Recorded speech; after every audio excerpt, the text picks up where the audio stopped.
Let's go to business news now with Kim Savage. For those of you watching, she's joining us from the Enchanted Forest in Wellington. Hey, Kim. Good evening. Napier's Port is officially trading on the stock exchange. I mean, how was its debut? Fairly strong as it happens. So Port of Napier listed at $2.91. That is a 12% premium to the $2.60 issue price. So this really is the culmination of a fairly lengthy process that the port and its owner, the Hawke's Bay Regional Council, have gone through to get it to this stage.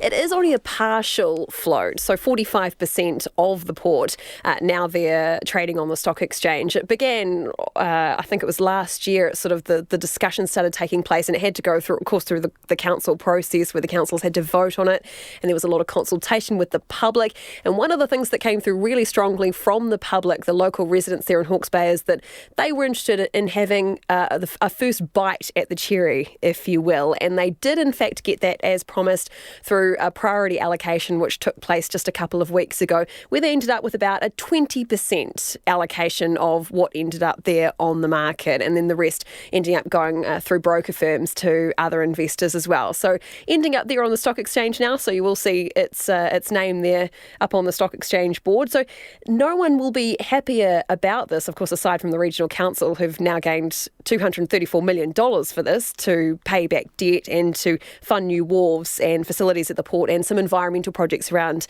New Zealand. But aside from the council, no one will be happier about this than the stock exchange, of course, which has been rather bereft of good quality, or what are considered to be good quality. These high capitalisation companies listing in recent years. There's been a little bit of a drought in that area, and so they're really happy to see Napier Port listing. And they have talked about possible other listings in the works too. Not giving away any details at this stage, but it looks like there could be some more action there on the stock exchange in the near future. Watch this space. Okay, let's move to Mercury Energy. So their profit is at a record high, but what, they're losing customers hand over fist? What's going on? That seems to be the case. So it's sort of a positive story, but there's some sort of challenges, I suppose the company would put it. So net profit rose 53% in the year to June to $357 million.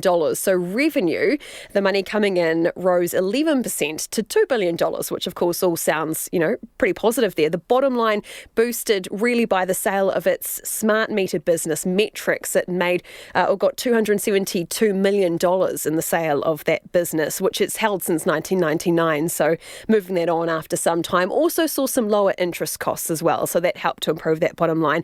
But as I said, some challenges. Its operating earnings are down. It has been losing customers in greater numbers than it has been seeing.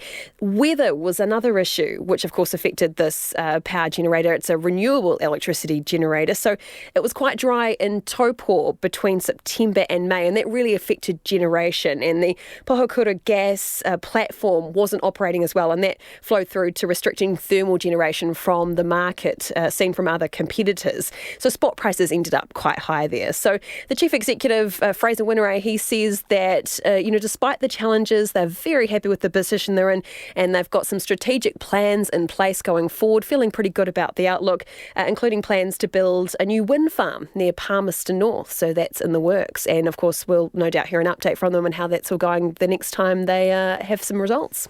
Okay, let's take a skip through the markets then. Well, the NZX 50 finished the day up nearly 1%, 101 points higher at 10,804.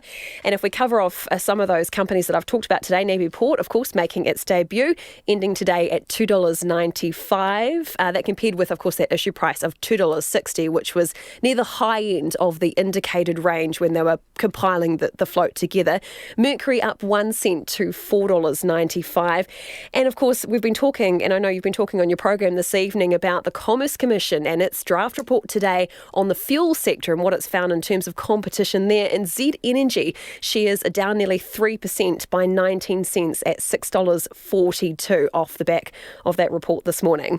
Just taking a quick look at the currency, the New Zealand dollar at 64.2 US cents and 94.7 Australian, and it's at 53 pence. Thanks, Kim. Kim Savage joining us from Wellington there with our business news. She was mentioning that Commerce Commission report. Will have more on that after 6.